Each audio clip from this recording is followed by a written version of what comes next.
찬송가 144장입니다. 예수 나를 위하여 십자가를 질 때 세상 죄를 지시고 고초당하셨네.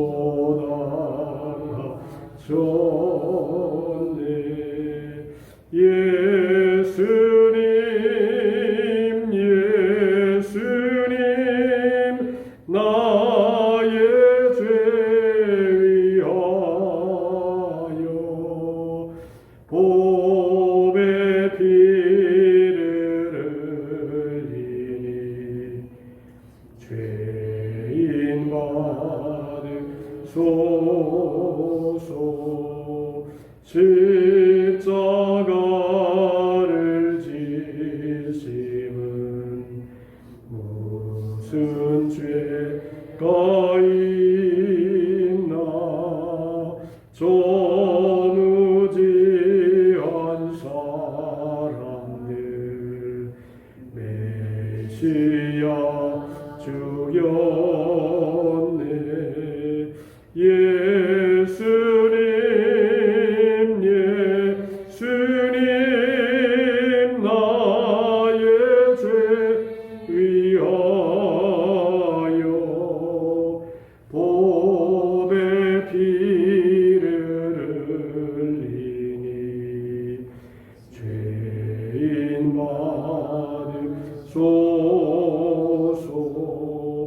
비와 같이 붉은 죄 없느니가 없네. 십자가의 공로로 눈과 같이 되네. 예수님 예수님 나의 죄 위하여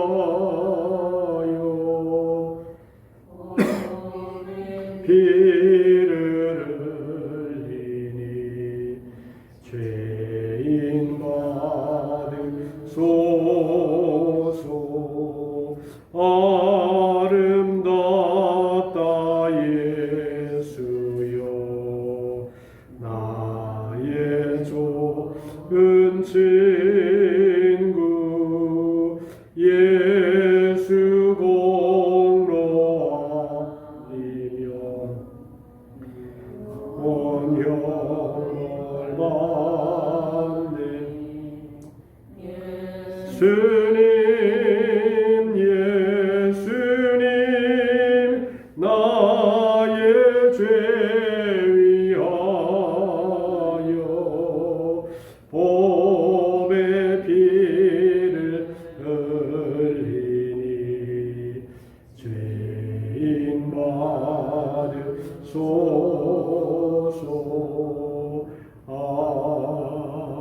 아멘. 이 시간에는 나라를 위해서 기도하십시다. 하나님을 두려워하는 사람들이 지도자가 되어지고 나라를 잘 다스릴 수 있도록 국회와 또 부산시의회에서 악법을 제정하지 아니하고 정의로운 법을 제정해서 나라를 잘 섬길 수 있도록 이 나라의 민족의 정치, 경제, 사회, 문화, 군사 모든 면에 은혜를 베푸시도록 나라를 위해서 기도하십시다. 은혜로우신 하나님 아버지 감사합니다. 우리를 이 대한민국에 탄생하게 하시고 대한민국에서 살게 하시고 은혜 가운데 지금까지 인도해 주셨음을 감사합니다. 이 나라의 민족의 정치, 경제, 사회, 교육, 문화 모든 면에 예수의 피가 흐르기를 원합니다. 하나님 아버지 모든 대통령과 위정자들 국회의원들에게 지혜를 주시옵시고 행정인들에게 은혜를 베풀어 주시어서 하나님의 지혜로운 나라를 잘 다스릴 수 있도록 요셉과 같은 지혜로운 인물이 나올 수 있도록 인도하여 주시고 역사하여 주시기를 바랍니다. 하나님 아버지 정치인들이 하나님을 두려워하게 하시고 부산시의회와 국회를 인도해 주시어서 전대 의로운 법을 제정하게 하시고 악한 법을 만들지 못하게 하시고 하나님이 기뻐하는 귀한 때와 나라가 평안하고 든든히 설 수 있도록 역사해 주시기를 주여 간절히 원합니다. 악한 사상이 우리나라를 사로잡지 못하도록 막아주시옵시고 하나님께서 이 나라의 민족이 은혜와 진리가 충만하며 공의와 정의가 강물처럼 흐르는 평강이 넘치는 축복의 나라가 될 수 있도록 이 나라의 민족의 은혜를 허락하여 주시옵소서. 성령으로 오늘도 함께 해주시고 말씀으로 충만하게 채워주옵소서. 예수님의 이름으로 기도하옵나이다. 아멘. 마가복음 15장 33절서부터 39절까지 봅니다.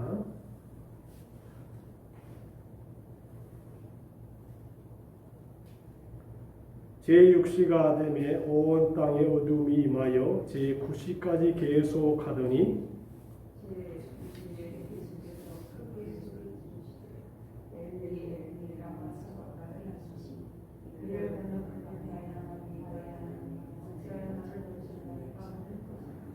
곁에 섰던 자 중 어떤 이들이 듣고 이르되 보라 엘리야를 부른다 하고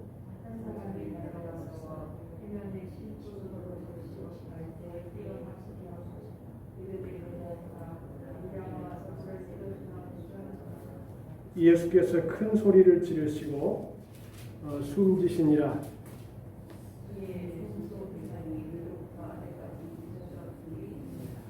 예수를 향하여 섰던 백부장이 그렇게 숨지심을 보고 이르되 이 사람은 진실로 하나님의 아들이었도다 하더라.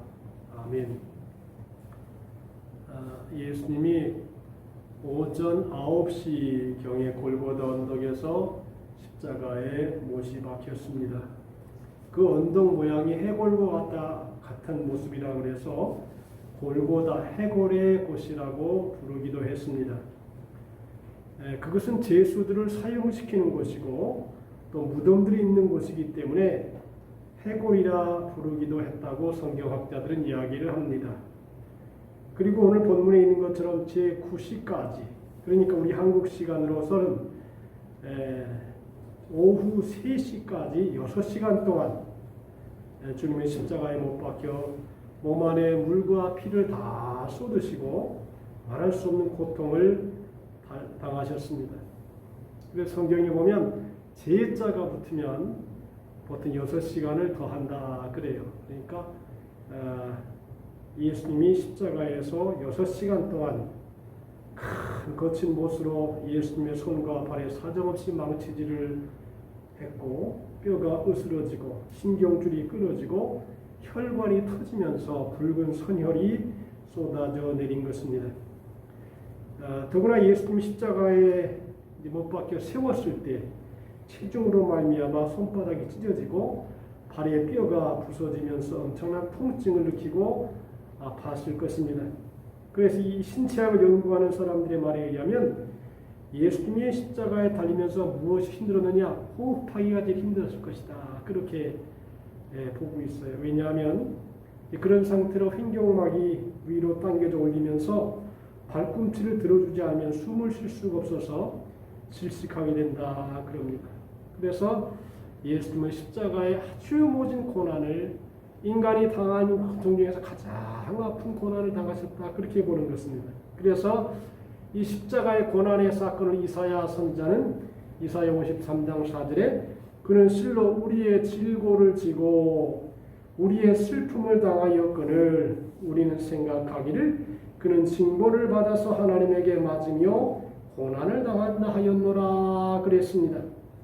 우리의 질병과 고통을 짊어지고 우리가 당할 슬픔을 대신 다 당하시고 그런데 우리는 생각하기를 그는 징벌을 받아서 하나님에게 맞으며 고난을 당한다 하였노라 그랬어요.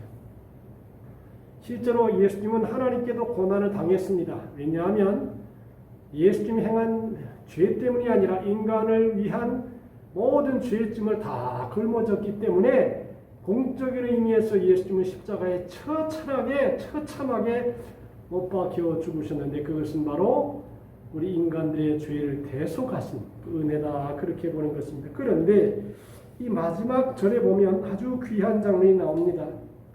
예수님의 십자가 처형 장면에는 한 사람의 백부장이 등장합니다. 이 백부장에 대한 기록이 성경에는 별로 나오지 않습니다. 그런데 이 백부장은 실제로 전쟁에 나가서 싸우며 지휘하는 사람이 아니라 이스라엘에 주둔하면서 처형당해서 십자가의 처형의 모든 집행 과정을 총괄한 책임 장교로 볼 수 있다는 것입니다. 그런데 로마 총독 빌라도의 명령에 따라서 십자가형을 집행하고 예수님의 임종을 가장 가까이 지켜본 사람은 예수님의 제자들이 아니라 이 로마의 백부장이었습니다. 백부장 말고도 예수님의 고난과 십자가 죽음을 십자가 밑에서 지켜본 사람들이 많이 있습니다. 구경꾼으로 유대 백성들도 많았고 유대 종교 지도자들과 관원들, 로마 군인들도 있었습니다. 그리고 조금 이제 다음에 나가면 여인들도 있었어요. 참 여인들이 그 마음이 참 대범해요.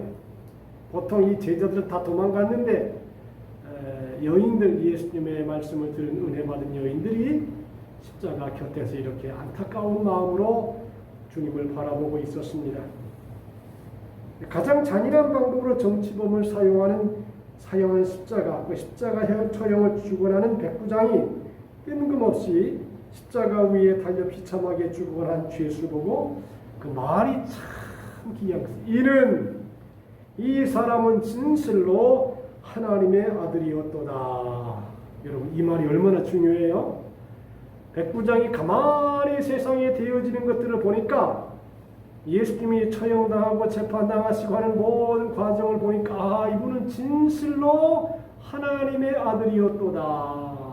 이게 중요한 말이거든요. 네? 사람이 똑같은 입이지만 그 입에서 나오는 말의 고백이 어떠냐에 따라서 그 인격과 삶이 결정이 되는 것인데, 로마 세계 최강 로마 군대의 실질적인 실세인 백부장이 보잘것없는 십자가의 사형수를 보고 하나님의 아들이라고 고백하는 것은 대단히 인간적으로 볼 때는 이럴 수가 있는가 이렇게 생각할 수 있겠지만, 이 로마 백부장은 이야 정말 하나님의 아들이었도다 그렇게 고백했다라고 하는 것입니다. 자, 이것은 성경은 그저 십자가 처형을 감독하는 백부장이 예수님을 향하여 섰다가 예수님이 그렇게 숨지심을 보고 이 사람은 진실로 하나님의 아들이었도다라고 말했다고만 아주 간단하게 언급하는데, 백부장의 태도는 다른 로마 군인들과는 처음부터 아주 달랐습니다. 예수님의 순한 이야기에서 로마 군인들은 한결같이 아주 나쁜 인간으로 나옵니다. 여러분, 예수님의 주위의 사람을 보면 예수님을 모욕하고 주님을 왕으로 모시는 거짓 흉내를 내는 홍포를 입히고 로리에 왕관 대신에 가시관을 씌우고 오른손에는 왕이 든 금홀 그 대신에 갈대를 들이고 그 앞에 무릎을 꿇고 유대인의 왕이여 평안할지어다 하면서 희롱을 내며 조롱했습니다. 자, 예수님이 십자가에 달릴 때 주위의 사람들을 보면 다 아주 자세가 아주 불손합니다. 아주 조롱합니다. 이런 모습을 볼 수 있지요. 그리고 침까지 뱉고 손으로 때리고 갈대를 빼앗아서 머리를 치면서 또다시 조롱하고 모욕합니다. 아주 악랄합니다. 여러분, 사람이 사형을 당하잖아요. 그러면 목숨이 끊어지는 거 아닙니까? 그러면 마지막까지 인간의 긍휼과 애틋한 그런 것도 없이 그냥 막 비난하고 조롱하고 막 함부로 말을 하는 이런 로마 군인들, 이런 사람들의 모습을 볼 수 있습니다. 그것도 예수님이 십자가에 달리기 전에 채찍으로 온 몸이 다 찢어지고 피가 나는데 골고다 언덕에 이르러서는 예수님을 두 팔과 다리를 십자가에 못 박고 십자가 아래서 예수님의 옷을 제비 뽑아 전리품처럼 나누죠. 이렇게 모든 로마 군인들이 예수님을 괴롭히고 고통을 주고 조롱하고 모욕하는 데는 까닭이 있습니다. 물론 로마 군인들 자체가 성격이 못되고 아주 잔인한 이유도 있을 것입니다. 하지만 그들은 반드시 그렇게 해야 됐습니다. 십자가 처형은 아무나 당하는 것이 아니라 정치범만 당한다고 했습니다. 로마의 권력에 대항한 인간들에게 본때를 보여주는 잔인한 처형 방법이었다는 것입니다. 그러니 당연히 이런 인간들에게는 최대한의 고통과 희롱과 모욕을 줘야만 했던 것이고 처형을 담당한 로마 군인들이 그 역할을 담당해야 됐다는 것입니다. 그러니 좋으나 싫으나 그들은 악역을 담당해서 어떻게든 죄인을 괴롭히고 고통을 주고 모욕을 했다는 것입니다. 그런데 로마 군인들이 다 그런 것이 아니고 백부장만큼은 달랐다. 여러분 아무리 적이라 하더라고요. 적이라 하더라도 그 적 중에는 인자한 사람이 있는 거예요. 사람다운 사람이 있는 거죠. 사람이면 다 사람이 아닌 것입니다. 그 속에 진실로 진실한 사람도 있어요. 네. 아무리 악을 행하는 우리 속에서도 진실한 사람은 있다는 것입니다. 똑같은 로마 군인이요 부하들을 감독하고 죄수를 괴롭히고 모욕시켜야 할 지휘관인데도 그는 그렇게 하지 아니하고 그는 진실로 하나님의 아들이었도다. 진실한 고백을 했다는 것입니다. 사람이라고 다 똑같은 사람이 아닌 것이지요. 그래서 우리도 이렇게 믿음의 사람들은 세상에 돌아가는 현상을 보면서 똑같이 살면 안 되겠다. 네? 백부장은 다른 사람과 차원이 달랐어요. 보는 눈이 달랐어요. 그래서 아주 믿음의 고백을 했고 사실 이 백부장이 한 고백은 굉장한 전도가 되는 것이죠. 기록이 한번 되어 있으니까 시대가 가고 역사가 흘러도 계속적으로 백부장의 믿음의 선언은 믿음의 고백은 많은 사람들에게 계속 신앙의 고백을 할 수 있도록 도움을 주었다는 것입니다. 그래서 우리도 마찬가지예요. 다른 사람이 고통을 당할 때는 같이 조롱하면 안 되는 거예요. 같이 옹호해주면 안 되는 거예요. 그냥 가만히 지켜보고만 있어도 되는 거죠. 그래도 괜찮다는 거죠. 근데 그냥 막 해대고 이러면 그 더러움과 그 추악한 인격의 모습이 드러난다는 것입니다. 그래서 제가 볼 때는 다른 사람이 막 비난하다도 가만히 있어야 돼. 뭐라고 하든지 가만히 있는 게 제일 좋은 거예요. 왜냐하면 고통을 당하고 어려운 사람이 더 아픔을 당하도록 그렇게 함부로 행동을 하면 안 된다라고 하는 것을 교훈적으로 볼 수 있습니다. 하나님의 아들이라고 고백한 사람, 백부장 한 사람입니다. 어떻게 보면 그분이 참 제자였다 그렇게 보는 것입니다. 오늘 여러분들 우리가 세상의 고난을 당하면서도 주님의 고난을 생각하면서 바른 자세를 가지고 바른 마음을 가지고 모든 삶의 행동을 지혜롭게 해야 되겠다라고 하는 것을 보게 됩니다. 오늘도 십자가의 고난을 당하신 주님이 우리의 구세주이며 우리의 구원자시며 우리에게 은혜를 주실 분으로 알고 주님의 뜻대로 오늘도 믿음으로 복되게 하루를 살아가는 십자가의 군사가 다 될 수 있기를 주님의 이름으로 축복합니다. 기도합시다. 오 하나님 아버지, 주님이 십자가 위에서 6시간 동안 모진 고난을 받으셨습니다. 몸에서 피와 물을 다 쏟으시는 아픔이 있었습니다. 하나님 우리 아버지시여, 오늘도 우리로 하여금 주님 가신 십자가의 길을 걸어가게 하시고 그리고 고난을 당하는 사람들을 위로하고 격려하며 믿음으로 살아갈 수 있도록 역사해 주시옵소서. 오늘도 성령으로 함께 해주시옵시고 우리 모든 성도들이 어느 곳에 있든지 교회와 또 각 일터에서 각 가정에서 이 예배를 드릴 때 성령으로 감동시켜 주시옵시고 지혜로운 자세와 지혜로운 마음으로 세상을 살아갈 수 있게 도와주옵소서. 예수님의 십자가의 고난을 깊이 기억하면서 주님 지신 십자가 우리도 지고 가게 하시고 뜻대로 살아가게 도와주옵소서. 예수님의 이름으로 기도하옵나이다.